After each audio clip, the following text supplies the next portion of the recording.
Dr. Nick Bitz, welcome to the Keto Camp podcast. Hi, good to be here. Thanks for having me on.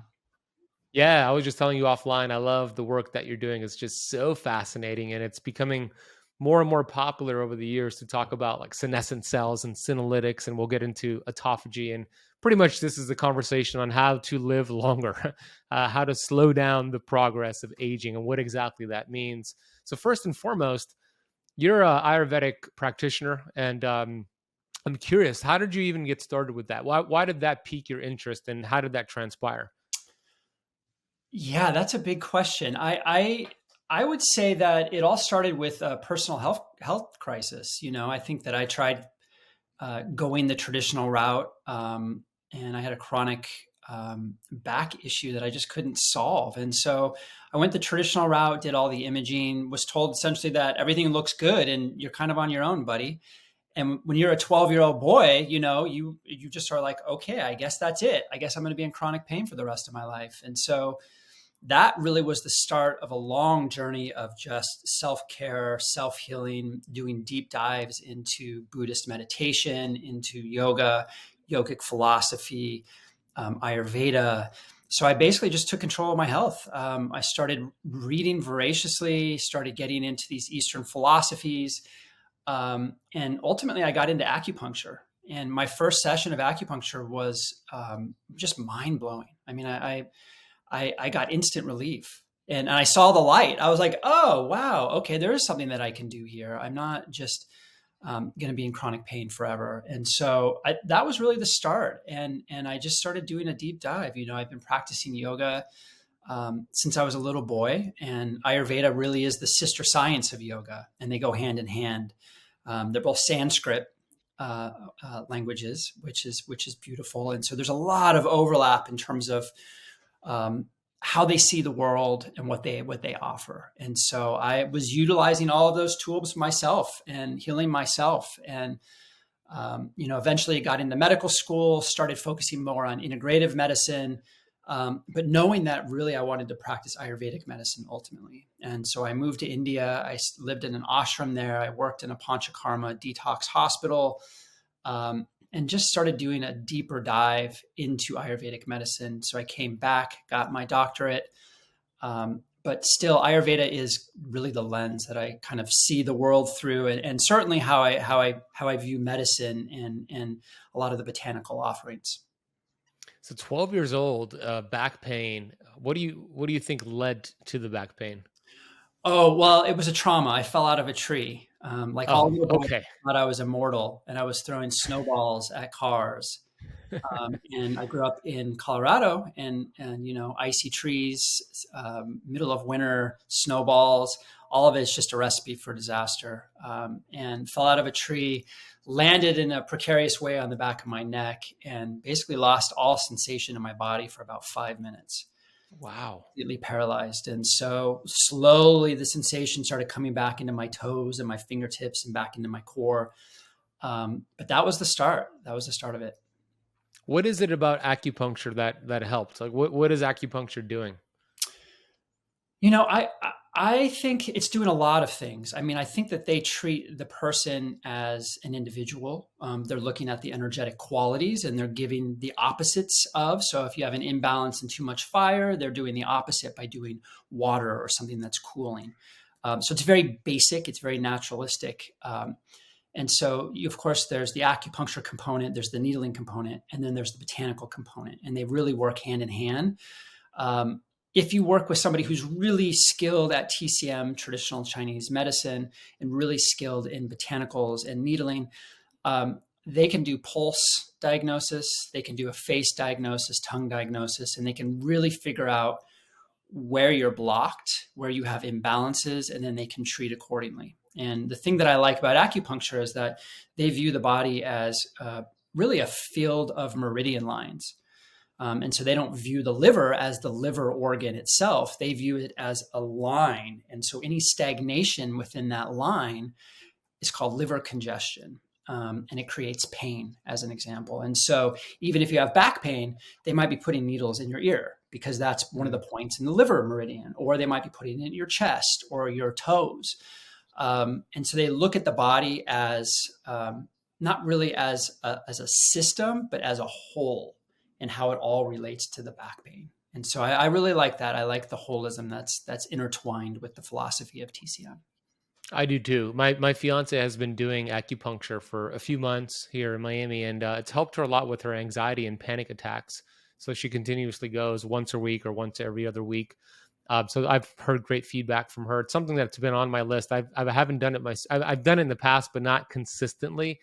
And I want to do that more consistently to get those benefits that you're referring to. So you said something about too much fire. They'll mix it with water, or they'll focus on water. What exactly does that mean? Well, TCM and Ayurveda are alike in a lot of ways. They definitely use different languages. They see the world slightly different, but at their core, they're breaking everything down into energetics. And TCM has, I think they do 6 core elements. Ayurveda has 5 core elements. And all of those elements intertwine to give us matter, which is the physical body. And there's energetic properties to all of those as well. And so it gets into the mind, the emotions, the spirit. All of those things are interrelated to these 5 elements from the Ayurvedic perspective. And so at its core, both of them are medicines of opposites. And so what that means is like increases like inside the body, and opposites create balance. And so when they're making dietary suggestions, they're making botanical suggestions, lifestyle suggestions, whatever it may be, they're trying to create balance in the body. And so if somebody has too much fire, then you want to do the opposite. You want to do anti-fire, an anti-fire diet, anti-fire botanicals. And I love that. I think Western perspective, Western medicine, Western botanicals, they're missing that energetic component. And that's just innate to the Chinese system as well as the Indian Ayurvedic system, which I really like. Makes a lot of sense to me. So at what point throughout your journey did you start to research longevity, senescent cells, senolytics, and just the process of how we age and what we can do about it? Yeah, aging's always been an interest to me. I've always been a scientist. And so I loved reading journals on the latest, greatest trends in aging. There is a branch of Ayurvedic medicine that's called rejuvenation. It's called Rasayana, which is the path of juice. And so Ayurveda is all about restoring your juice or your water element. And it does that very specifically through different protocols. And so there's 8 branches in Ayurveda. That is an entire branch. And there are specialists that focus on rejuvenative therapies specifically. And so my love of Ayurveda really, I think, was my intro point to my interest in aging medicine through this idea of rejuvenation. And of course, from kind of modern day times, we've all heard of ashwagandha as an example, which is Indian ginseng. And that comes from that 8th branch of Ayurveda, which is rejuvenative medicine. And so they don't call it an adaptogen, but they call it a rejuvenative therapy. And they use it very specifically, again, to create balance in the body. And ashwagandha, again, if you look at the energetic qualities of it, ashwagandha tends to be warming to the body, tends to be oily, and it tends to be calming. And so somebody then that is cold, really dry, just dry throughout their entire being, their skin predominantly, and somebody who's very kinetic, has too much, nervous energy, or just is just too much energy they don't know what to do with. Ashwagandha will create balance in the body. And so that's when that medicine is prescribed. I want to take a quick break from the video you're watching to share something with you that has made a big difference with my health and the thousands and thousands of students that I teach all across the world. Now, this is a unique device that has been shown to help with skin health, sore muscles, wrinkles, psoriasis, eczema, scoliosis, migraines, sleep issues, arthritis, acne, scar tissue, wound healing, relaxation, and also boost testosterone levels. What am I talking about? What is this miracle drug? Well, it's not a miracle drug. It's red light therapy. As you can see here, this is called photobiomodulation. And I use this red light therapy device every single day. Not only do I use it, my fiance uses it. Our dogs and cats love it. And the device I have here is from Bon Charge. Bon Charge has a different range of big panels, small panels, from affordable to ones that are a little bit more money depending on how much you want. And I love this product. I feel so good. And it doesn't take a lot of time to get all these benefits. I simply take off my glasses, which is Bond Charge glasses, by the way, turn it on, and I have it running for 20 minutes once a day. And turn it on. And as you can see, I just leave it there on my desk as I work. 10, 20 minutes per day will suffice. And it makes a big difference. You're going to notice a big improvement with your skin health and all the things we mentioned earlier in just a matter of weeks. So if you want to get your hands on this Bond Charge red light device or get their big panels, they also have panels that you could take on the go that are more affordable, then head over to bondcharge.com/ketocamp and use the coupon code KETOCAMP to get 15% off your red light device, or as a matter of fact, your entire order. Any product, you could get 15% off with that nice coupon code KETOCAMP. So whether it's these Bond Charge blue light blocking glasses, their sauna blanket, or any of their awesome products, use that coupon code KETOCAMP at checkout. We'll drop a link down below. Go check them out. They are awesome. And let's get back to today's video. Interesting. Yeah. And I've heard you explain this aging process in relation to what you just shared about us being like a grape filled with water. And as we dry out and kind of age, we turn into these raisins. Could you explain more about that? Yeah, that gets back at that rasayana, which is the path of juice. And in essence, I view Ayurveda as its primary goal is to insert juice into your body to rejuvenate the body along the way. And so I've used the analogy again that we all start out as these big juicy grapes when we're young, full of life, full of water, full of moisture. And as we age, we begin to lose that essence. We begin to dry out, we turn into grapes. And so Ayurveda then is really designed to stop that process, rejuvenate the body, refill the body, add moisture, add water, do these things that create balance and youthfulness. And I think that's really, for me, that's the essence of Ayurvedic medicine. Yeah, that sounds wonderful. Yeah, let's get into how we do that, right? So let's talk about this from like a cellular metabolism standpoint. Senescent cells, which is a focus of your work the last few years, and it's becoming more and more popular. Maybe for the audience the person who's listening or watching who is not really familiar with what a senescent cell is, can you explain that? Yes, cellular senescence. Cellular senescence is this emerging field in aging medicine right now. Of course, Ayurvedic physicians back in the day had no idea what this was. It's really a brand new idea. But I think there's a lot of overlap with kind of this old school thinking and cutting edge medicine right now. And cellular senescence is right at the edge of that fireball. It really is the latest, greatest in terms of what we can do from an aging perspective. Cellular senescence is, in essence, one of 9 hallmarks of aging. And so scientists have described the aging process in many different ways.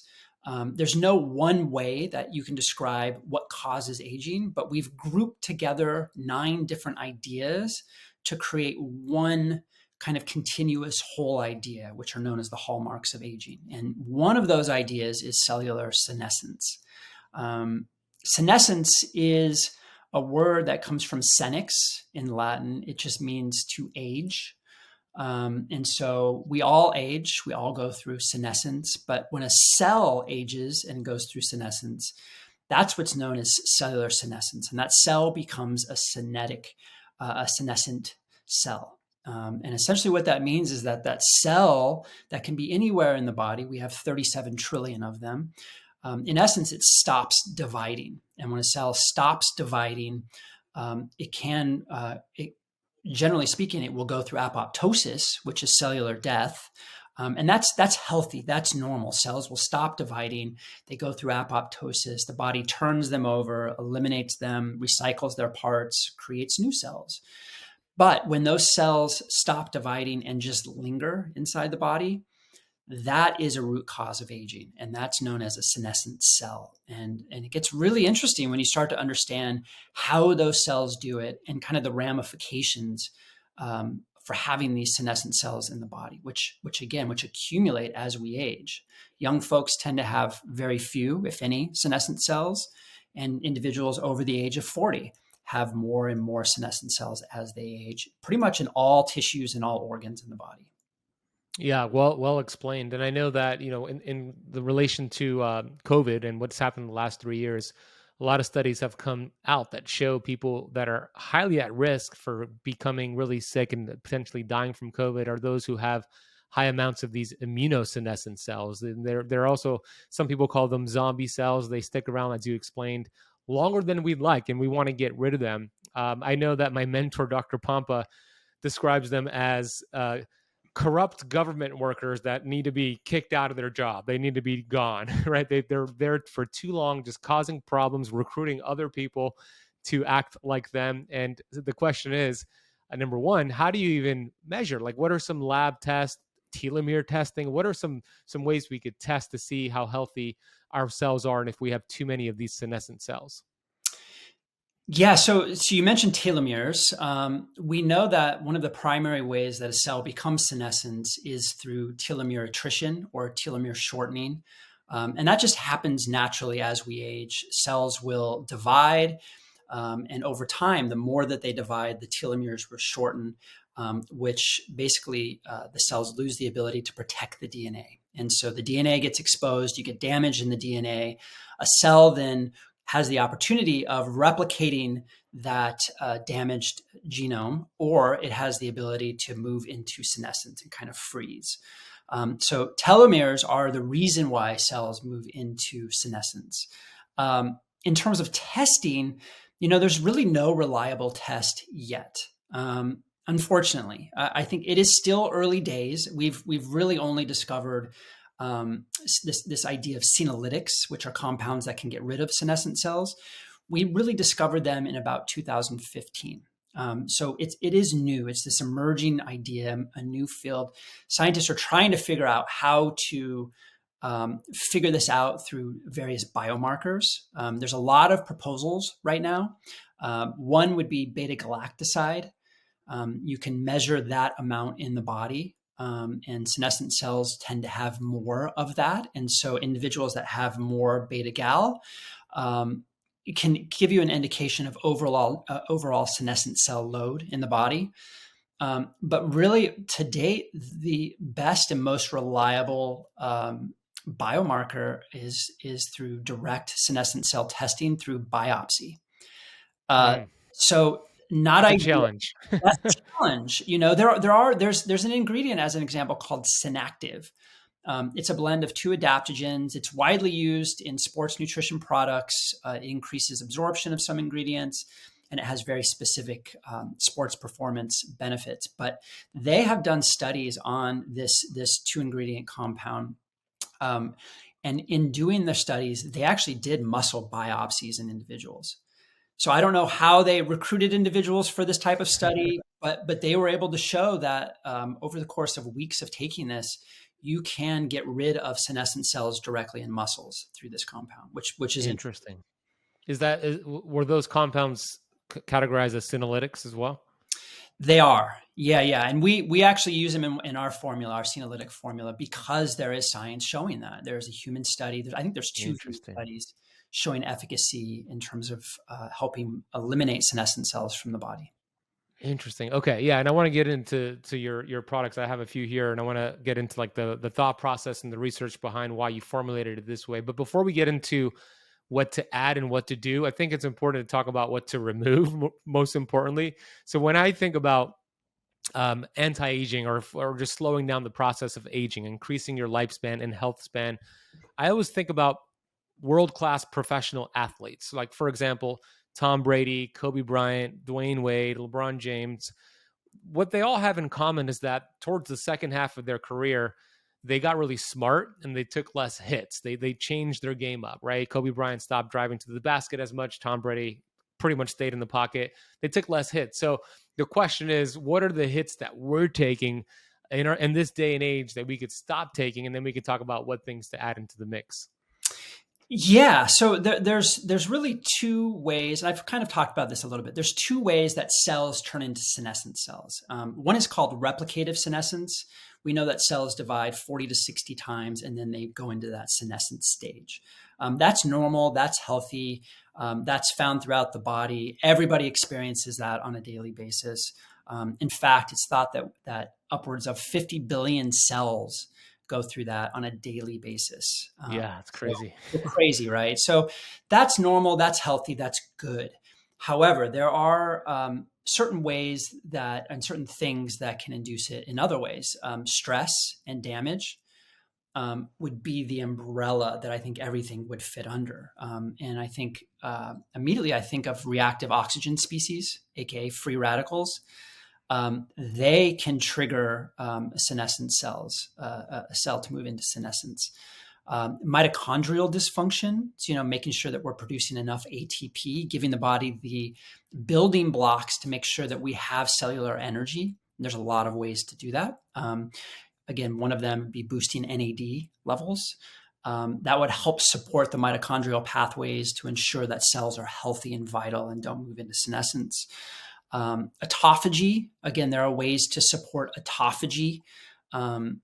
And autophagy is just cellular repair. You want to make sure that when cells get damaged, they have the ability to repair themselves, and so that they don't move into a senescent cell. So that maintains really healthy, vibrant cells that you currently have throughout the body. Nutrient depletion, critically important here. If you lack nutrients, you're not going to be able to keep your cells healthy and vibrant. Of course, you start looking at viruses, you start looking at other environmental insults, such as drinking too much alcohol, eating too much fried foods. All of these things can really lead to damaged cells, which then triggers that senescent cell mode in the body. Yeah, it's a well-explained list. And, that's the truth, right? There's no easy answer, like just take this one supplement and you're going to stop the progression of these senescent cells. It's a combination of so many things, but you nailed it in the beginning. You said the name of the game is stress, right? And we know stress comes from three different areas: mental, emotional stress, physical, and then chemical. And you touched upon all of that pretty much with what you shared. I'm really fascinated about the environmental component, and something that I talk about a lot, and I've learned a lot from Dr. Pompa about. When we think about the world that we live in, it's really the most toxic world than ever before. We really can't get away from the toxicity out there. So the goal is to have your detox pathways working and open, and be able to flush things out. But then we have like really big toxins like silver amalgam fillings and mold illness, black mold, that are really doing some havoc to the mitochondria, creating really a lot of these free radicals, as you reference. Something that I heard you share that I'm actually going to make a video on, because I thought it was so fascinating, is that we consume an average of a credit card worth of plastic every week. And I looked that up, and it's actually true, from the University of Newcastle. That's insane. It doesn't seem like that's even possible. I know. I had to verify it. I've cited that fact many times in different lectures, and every time I get pushback. People are like, that can't be possible. But it is. I mean, plastic's everywhere. It's in the water that we drink. People are drinking "quote unquote" filtered water, but there's microplastics all over the place. I just got. Sorry to cut you off there, but I just got I order my groceries usually on Whole Foods, like through Amazon, and I just got a notification saying that the grass-fed and grass-finished beef that I bought in May 2022 from an organic farm has been recalled because too many plastics were found in it. But I already consumed it. That was in May 2022. So that's just a perfect example. We can't get away from it. Yeah, and we don't even understand the repercussions yet. I mean, that's the scary thing. It's really frightening to me. And we're all exposed. And I think people are just like plain ignorant on it, which Yeah. I don't know. I guess that's fine. I mean, I think I know too much about environmental medicine. Sometimes I know my wife doesn't like to know all the problems with all of the things around the house and her food. And so sometimes ignorance is bliss, but it's shocking to me how big of a problem this is, and how little I think people know about it, and nor are they really even doing anything about it. And that's really scary. So yeah, even if we know the amount that we're doing it, like how and what does the body do with that? And that's the scary thing. I mean, the body is really intelligent. It can get rid of most toxins on a day-to-day basis. But these forever chemicals are forever. And if you're 5 emunctories in the body, these pathways that get rid of the toxins aren't wide open and healthy, it's going to create a lot of problems. If not now, definitely later in life. Yeah, it's just going to fill up your stress bucket. And over time, that's going to tip over. And then boom, you have the problem. But that doesn't happen overnight. It accumulates over time. And usually when people are really, really sick, where they have they're in this cellular danger response, they have chronic fatigue and they just feel awful, severe autoimmune. It's typically a perfect storm, right? They might have had silver amalgam fillings for 30 years, that now there was like a water damage in their home, and there's black mold they're unaware of. They might have SIBO. It's like a combination of many things that boom, these symptoms manifest, but it does not happen overnight. It accumulates over time. Yep. And often it is that perfect storm. And the dose makes the medicine or the poison, as it is. Mm-hmm. Sometimes you just have so much, it's just been building up and filling your bucket that you slowly start to get that overflow, and you start seeing symptoms throughout everything. Yeah, and to your point, the body is so remarkable and it's built to be self-healing. We just need to remove the interference. So just the Yep. awareness is number one. And you're right. When I talk about heavy metal poisoning, when I talk about detoxing the right way, it kind of gets poo-pooed with a lot of people. They say, oh, why do I need to do detox if I have a liver? Or why do I need to do detox if I'm pooping every single day? But it's the accumulate. It's too much for the body to handle sometimes. And heavy metals like mercury, that gets stored in the brain. So the argument that people that conventional dentists will make when it comes to mercury being totally safe in the mouth is that when they've done blood tests on individuals with silver fillings, they don't see any mercury in the blood test. But that's because it's only showing what's in the blood, which is acute exposure. It's not showing what's in the brain, which is chronic exposure. And that's where they would have to do a biopsy. And nobody's going to do a brain biopsy on that. You're absolutely right. Yep. Yep. So, okay, so those are the things we want to pay attention to. The name of the game is supporting the mitochondria. My t-shirt actually says mighty mitochondria. So I'm all about that. You mentioned free radicals is a big issue, excess reactive oxygen species. So what are some lab tests that could give us a clue to if we to excess free radicals in our body? Oh boy. I don't know that there is an accurate test that I would recommend as a comprehensive test to give you an idea of your antioxidant capacity. Um, I since we're talking about senescence, I certainly would think about inflammation.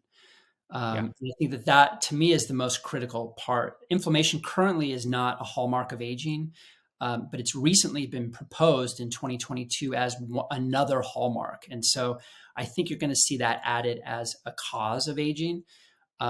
Senescent cells are interesting because they resist apoptosis, that kind of cell death, but they also secrete these inflammatory compounds. They're localized, but they also get into the body systemically and really wreak havoc throughout the entire body. And so senescent cells are inflammatory. And there's a lot of different ways that you can measure inflammation specifically in the body. C-reactive protein obviously is one of them. But you can do generalized panels. You can do a chem panel, a comprehensive blood panel. You can get an idea of your level of inflammation before and after, which gives you a really good idea. If you're doing a senolytic therapy as it is, you can check your levels before and then do several different doses or several different regimens. And then after it, check your inflammation and see if there's any impact on that. And so it's not a direct biomarker of senescence, but I think it gives you a good idea. Is this having an impact on my inflammation levels that may be, manifesting as knee pain, as an example? And what are your thoughts on telomere testing? I know you said that it's not like there's no gold standard for measuring your senescent cells besides a biopsy. But Yeah. what about things that are looking at telomere length, but also methylation, like DNA age has a good test? What are your thoughts on that? I'm a big fan of that. I think the methylation test seems to be buttoned up. I would say absolutely everybody should look at that and check their entire panels to see whether or not they're healthy methylators or not.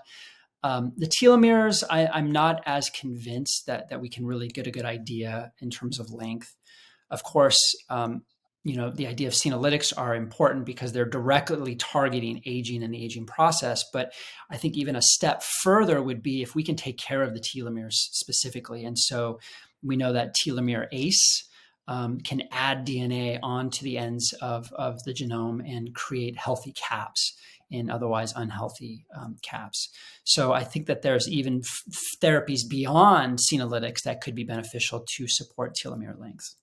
Hey, Keto Camper, I want to interrupt the video real quick to share with you what I believe is one of the most important nutrients that we should be taking every single day. Most people are deficient in this nutrient, and it's responsible for over 400 enzymatic activities in your body. And your body just doesn't make it. So it's required to be taken in a high quality supplement or from high quality foods. The problem with the food is that our soil is depleted and it's hard to get this quality nutrient. So what is this nutrient? It's called magnesium. But I'm going to share something with you very fascinating. Check this out.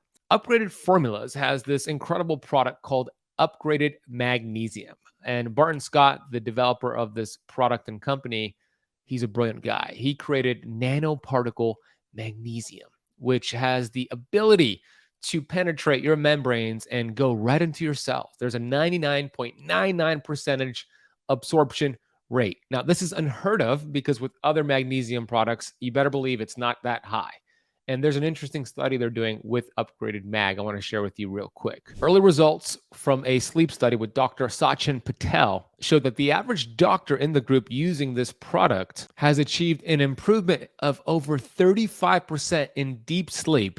More sleep studies and a double-blind controlled placebo study with upgraded magnesium is coming soon, and you better believe those results are going to be super exciting. We already know this. Upgraded magnesium is easily the best supplement you can take for better sleep, including deep sleep, muscle aches, cramping, and any other signs of a magnesium deficiency, which is so common, unfortunately. What makes Upgraded Formulas unique, as I mentioned, is that it's a nanoparticle. This means it is absorbed very rapidly and efficiently by your blood cells. They produce a plasma-like version of minerals that the body recognizes and absorbs without digestion. And the results are phenomenal. I really believe just taking this for a couple of nights, you'll notice a big difference. So if you want to get Upgraded Formulas, Upgraded Mag, and any of their products, they also do some incredible hair mineral analysis tests to see your mineral imbalances and deficiencies, etc., and other incredible products that we've referenced before.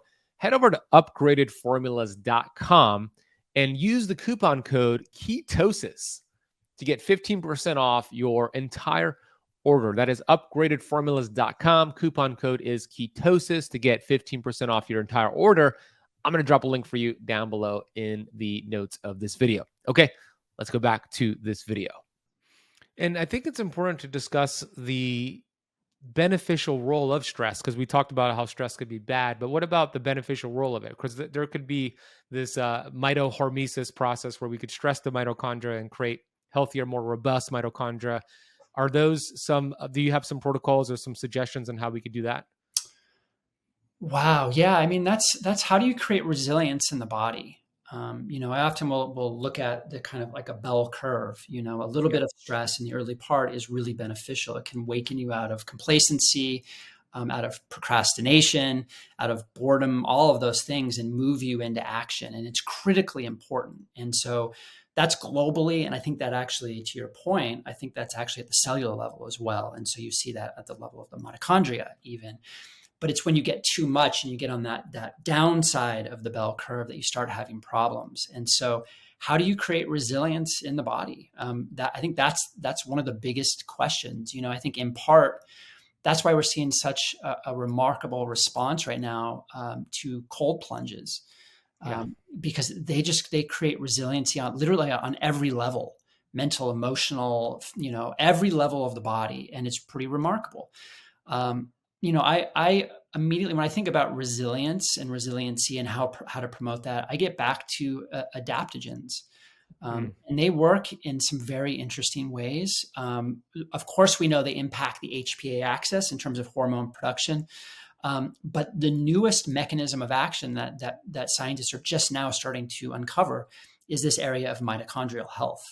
And so we know that in part they're working through this biogenesis of mitochondria. They improve the mitochondria functioning, mitochondria output. And so they are working at the cellular level as well. And adaptogens really just create resilience. I look upon them as a buffer to the external world. So I talk about this a lot, but I commune with ashwagandha. Been taking it for decades now.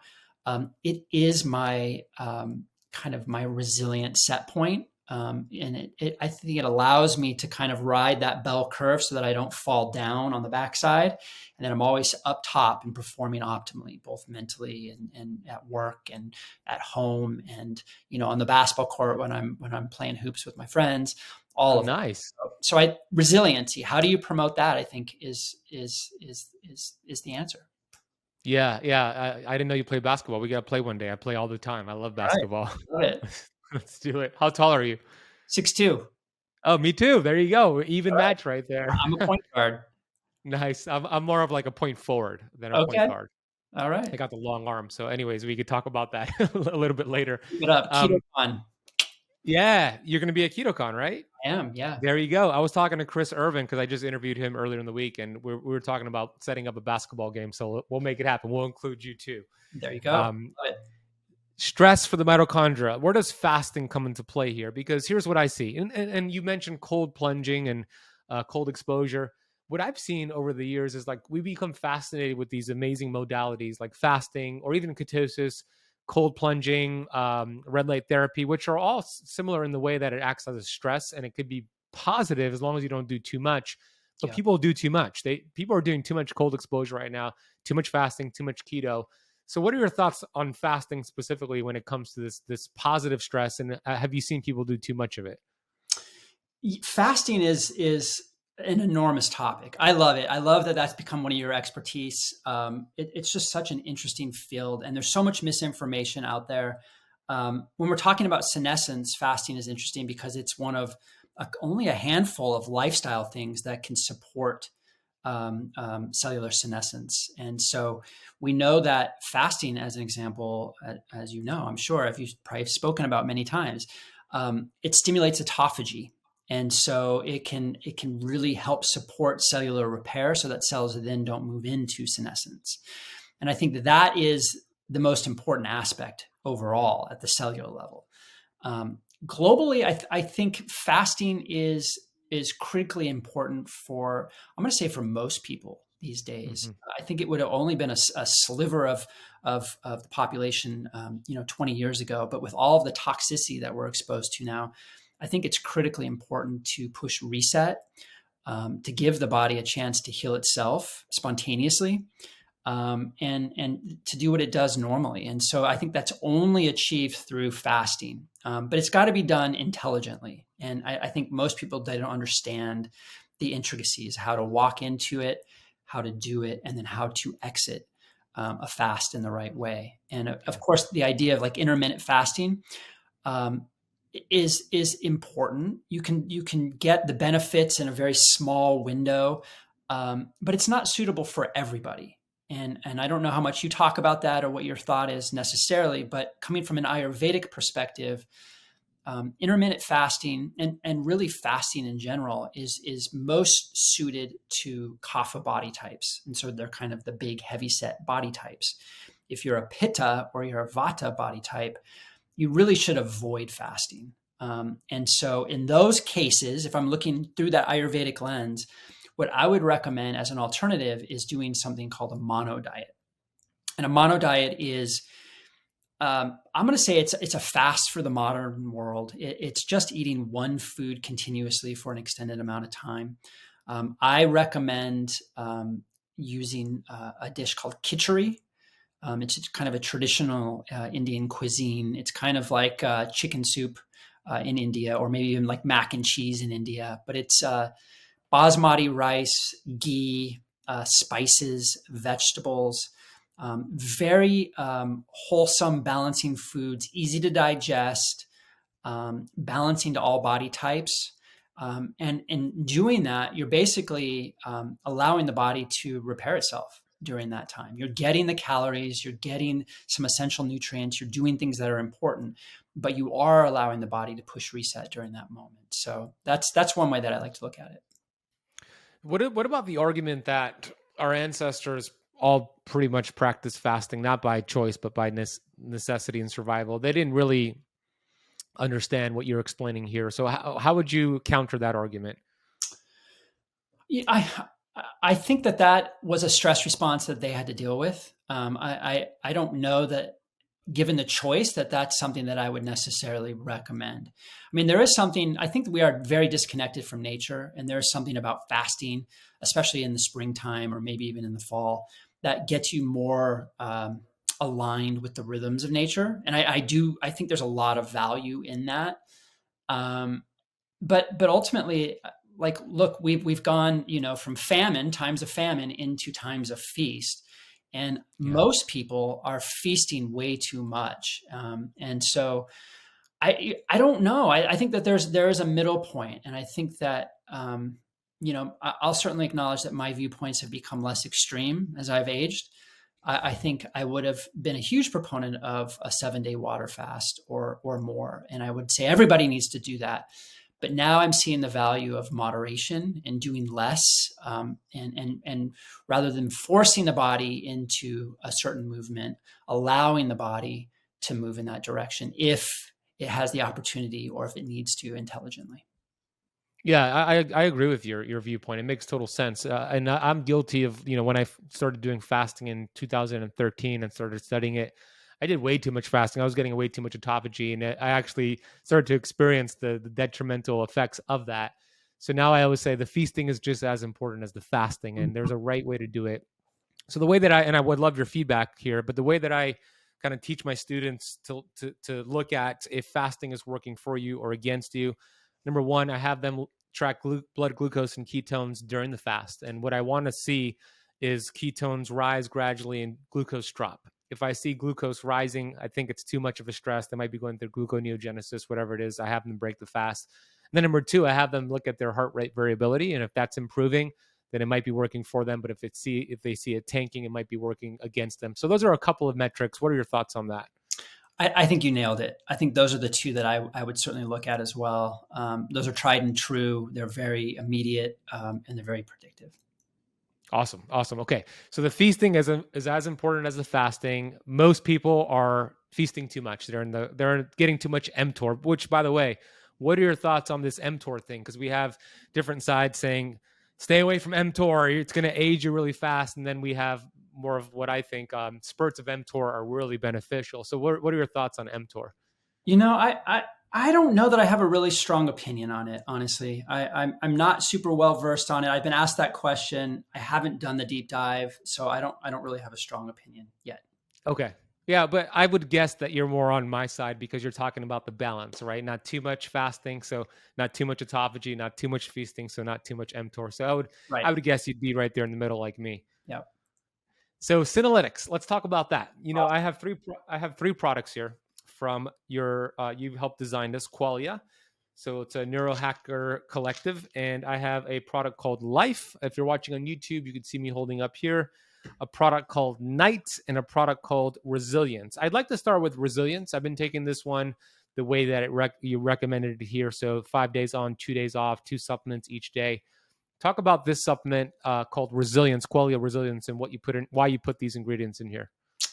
Yeah. So this is really our attempt at a stress formula. We as a company, we love ashwagandha. But ashwagandha can be known as kryptonite for motivation. It does have that calming, kind of dampening effect. So it's not like Interesting. caffeine, something that's going to wake you up and make you more active. Ashwagandha definitely does the opposite of that. And so we wanted to create a stress formula that didn't inhibit motivation. And because we're neurohackers, we're always interested in cognitive function first. We think that's really the benefit of most of our products, and we're trying to give people benefit in that area. And so we didn't want to dampen that while buffering the effects of stress. We wanted to elevate mental function as well as buffer the effects of stress. I love that. Yeah, I feel good when I take it. I took two actually about an hour before we hit record here. And I like that you have it in terms of the instructions to use it cyclically. Now, let me ask you why you recommend that. Is it because when you take too many of these adaptogenic herbs, you develop a tolerance to it, and it's good to kind of give yourself a reset and become more sensitive to it? Is that the reason why? Yeah, it's more philosophical. Of course, adaptogens are by definition non-toxic. Hmm. You adapt, but generally speaking, very little. The idea really is just not to override the body's normal physiology and to support it. And so, rather than doing macro doses of vitamins, we're always riding the lower end just to give the body a little nudge in that right direction. And so we as a company, for I'm going to say 95% of our products, we recommend doing 5 days on and 2 days off. But even before Neurohacker Collective, I was recommending that in a clinical setting, for major healthcare issues, telling people do the regimen for 5 days on and then take a break on weekends. And I think it just kind of creates a little bit more freedom. It's kind of like the 80-20 rule, creates a little bit more Yeah. freedom in how they walk in the earth, what they eat, what supplements they take. And so I think it's important to create that freedom in regimens. You get more compliance, generally speaking. Yeah, more compliance, and it makes sense. Everything in nature is cyclical, right? So I always have a day, Sunday, where I don't take any supplements, I don't drink coffee, no caffeine, just like nothing, no stimulation, just a day to kind of reset. And then I cycle and rotate supplements all the time, including different magnesium types or even different probiotic strains. So I love that you recommend that. I've also been taking your night product, and it's not necessarily a product I have discovered that's going to make you feel sleepy or drowsy like melatonin. There's no melatonin in it. So you even say here it's non-sedating. You take it. I take it usually like around 7 p.m., a couple hours after dinner, and I gotta say, it's been great. I've been looking at my Aura Ring scores and my HRV, my deep sleep, and it's been pretty good, progressing. So, what's in here? There's also ashwagandha, but what are the other ingredients in here that you like? Yeah, I mean, so the formula is really designed to be a nighttime adaptogen. And the reason that I love it so much is because it's not a melatonin supplement. It's not designed to knock you out, to promote deep sleep, to do all of these things. It's meant to give you these adaptogenic compounds that normalize physiology, that are needed later in the evening. And that's really what it's designed. It's really a nighttime adaptogen. Almost across the board, I wouldn't recommend that anybody use adaptogens in the afternoon. There are certain adaptogens that energetically can be somewhat calming, but by and large, adaptogens tend to be energizing at the cellular level, at the system level. And so I wouldn't recommend taking them. But this select blend, you can definitely take in the evening. You can start taking it anytime after about 4 p.m. It does help with sleep as well, but it's kind of the period before sleep. It really helps optimize that. And so again, it's really geared towards mental function, and then it's geared towards the next day mental function. So you wake up feeling refreshed, and really ready to go. So, did I make a mistake taking the resilience around 3 p.m. this afternoon? I don't think so. I took a dose right before this as well. And Okay. again, there's ashwagandha in that product, which is calming. So it's not going to be super stimulating. It is balanced with the theanine that's in the resilience as well. In a lot of ways, the night and resilience, I would say, are complementary. They're definitely not at odds. Okay, that's good to know. Yeah. And then the main one, per the topic of today's conversation, is your senolytic one, which has different senolytics in it: fisetin, quercetin, and olive leaf extract, and a few other things in it. Milk thistle seed extract, so some good things for the liver as well. My question for you with that product would be this: let's say somebody, because there's many ways to get autophagy. Fasting is one of them. It's a great method. Strength training is another one, and then the senolytics is another method of getting autophagy. But I imagine you might not have an answer for this, but I would like for you to hypothesize if you don't. Let's say somebody is looking to achieve autophagy during a fast, and we don't really know when autophagy starts to get turned on during a fast. I would venture to guess if somebody's metabolically flexible, maybe 16 hours in, that light starts to turn on, but it could be earlier before. But the question is this: if somebody is doing fasting, a 16-8, so 16 hours fasting, 8 hours eating, but they take your senolytic products like 8 hours into it, would you hypothesize, if you could answer, that they're going to achieve more autophagy during that fast with your product? Wow, what a big question. So the Qualia Senolytic isn't really focused on promoting autophagy per se. Okay. So autophagy and this idea of senolytics or senescence, there's a lot of overlap, but they are very two distinct entities. And we really dug into the science of senescence for that product. With that said, the compounds that are in there, they certainly will support autophagy. There's no doubt. But we haven't really dug in and developed the science in that area.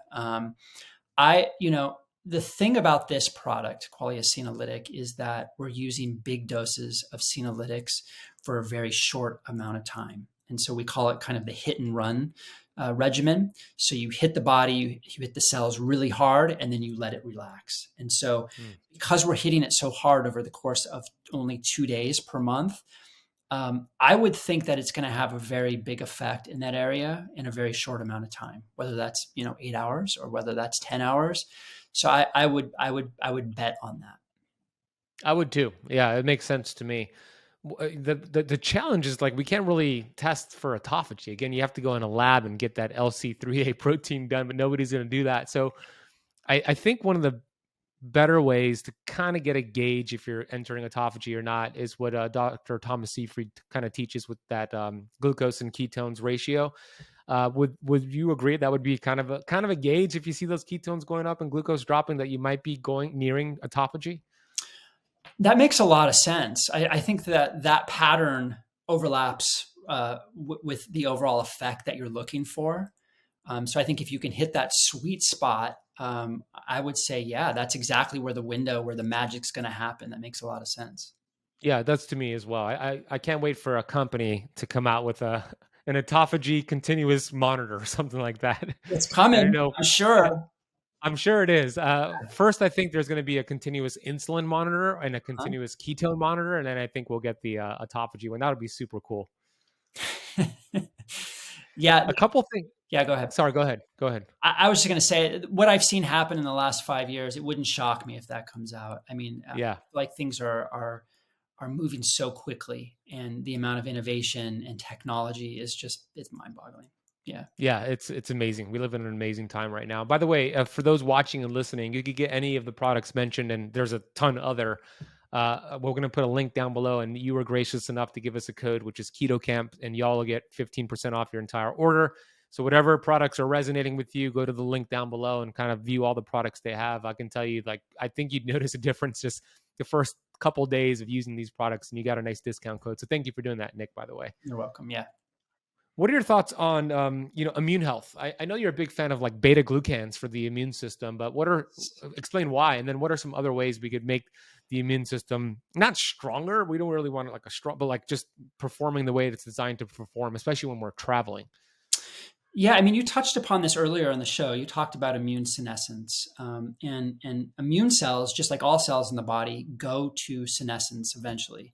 And when these immune cells start to age, your immune function then decreases over time. And so part of the immune cell function and role in the body is to monitor the body for these senescent cells and then to pluck them from the body and eliminate them.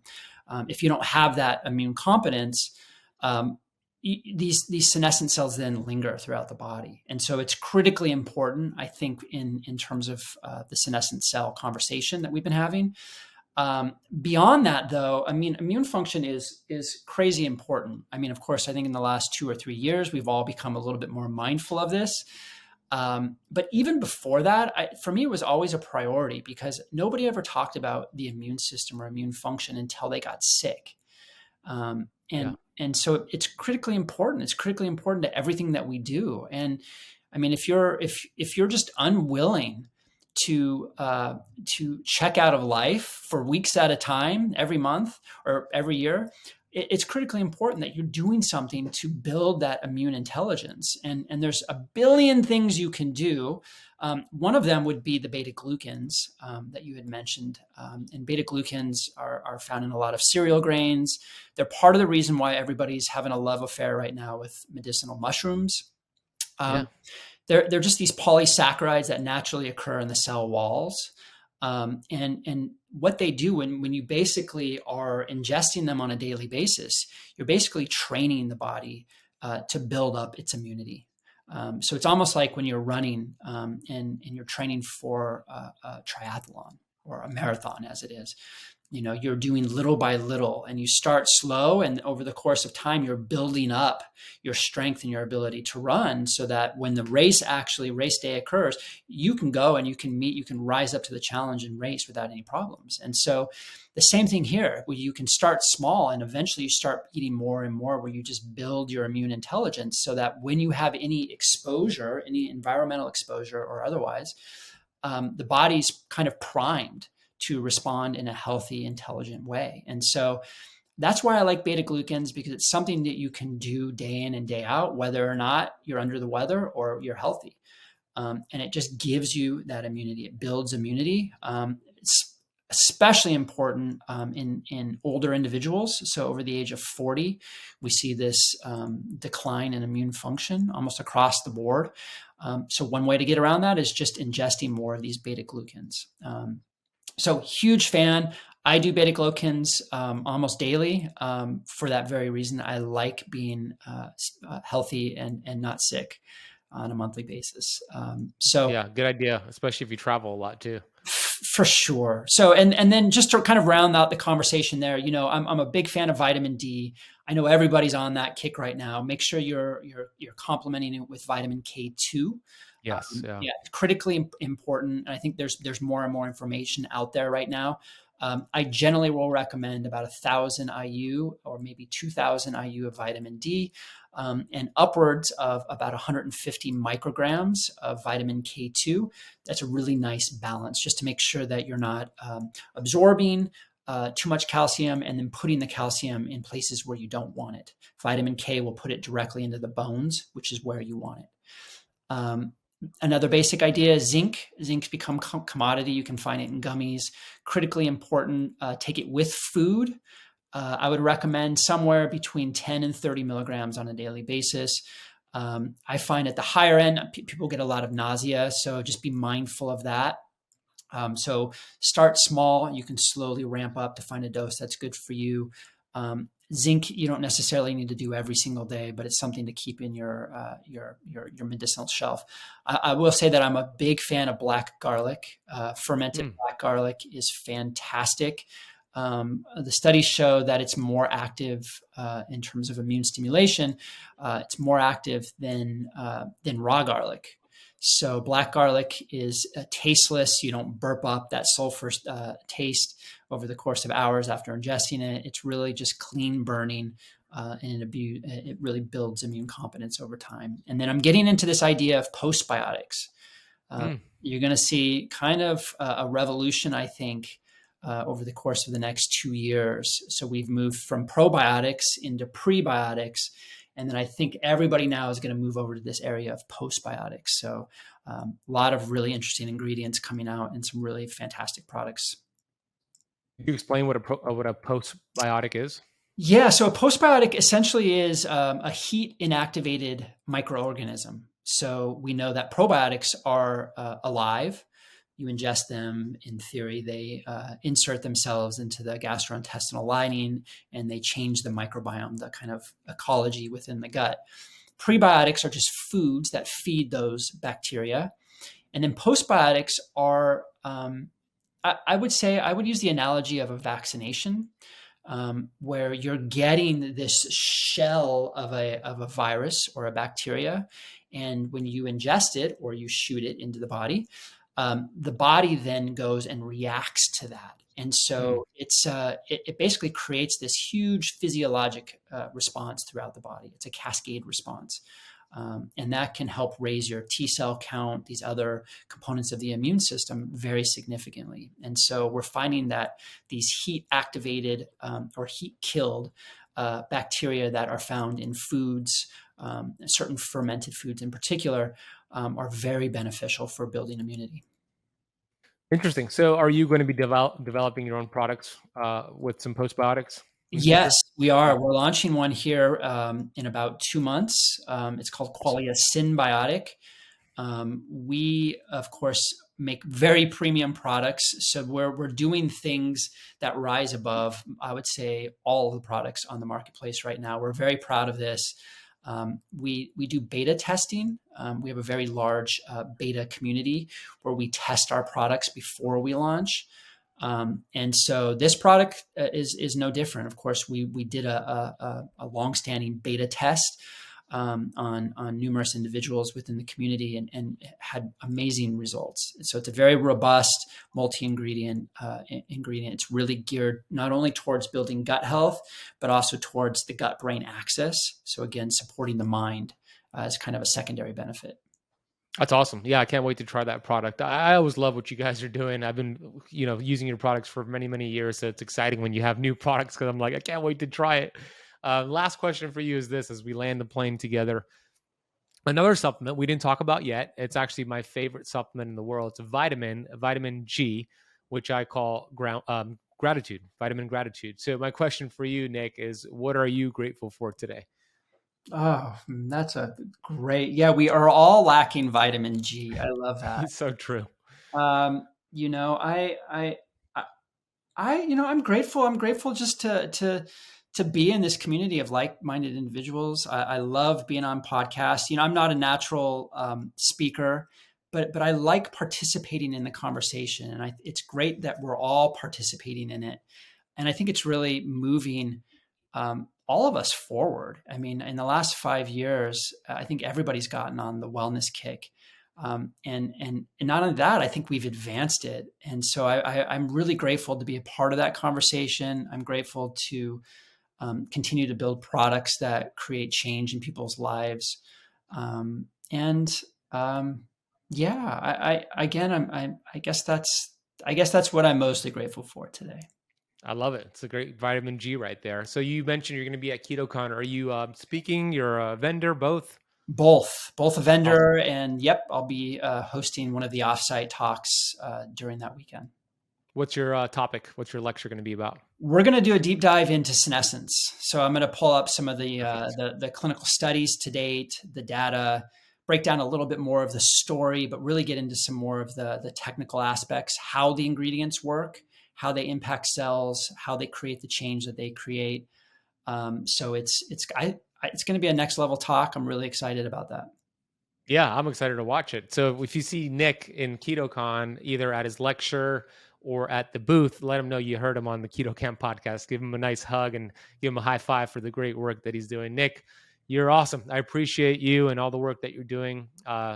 People like me get to benefit from all the things that go behind the scenes. And I'm just so grateful that you develop these incredible products that help us activate these sirtuins to help us just feel better and thrive, which is what it's all about. So thank you for coming on the show. It was a long time coming, and I appreciate you being here today.